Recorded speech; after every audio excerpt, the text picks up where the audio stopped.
Dawuhana Gusti Allah, khoslatani la syai'a akhbathu minhuma. Aya dua perkara anu teu aya anu leuwih kotor, teu aya anu leuwih hina dibanding dua perkara ieu. Naon bae? Asyirku billah, nu kahiji syirik ka Allah, menyekutukan Allah, menduakan Allah, ngayakeun deui pangeran salian Allah, eta ngaranna syirik, menduakan.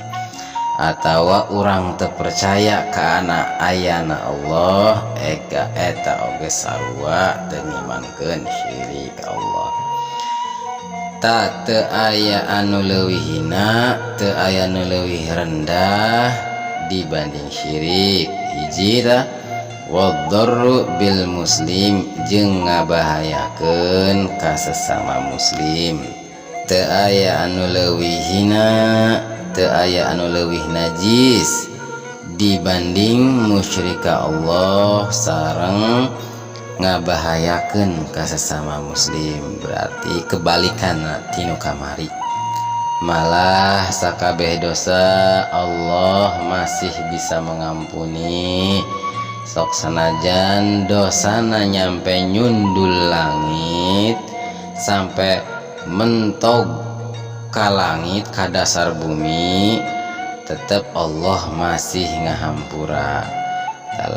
Namun lamun dosana syirik, menyekutukan Allah, ngaduakeun Allah, eta Allah paling benci pisan teu ngahampura.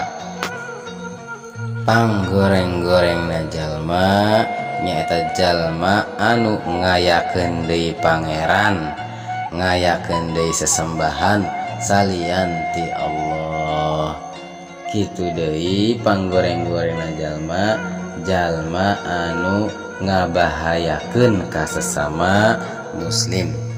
Naha ngabahayakeun hartana, naha ngabahayakeun jiwa ragana, naha ngabahayakeun jiwa ragana. Eta nu kitu jalma anu pangrendah-rendahna, panghina-hinana. Matak ulah sampai di diri urang aya niatan nganiaya ka batur, nganiaya naon kana harta batur, kana kapimilik batur. Ulah boga niat nyieun hal-hal anu ngarugikeun batur.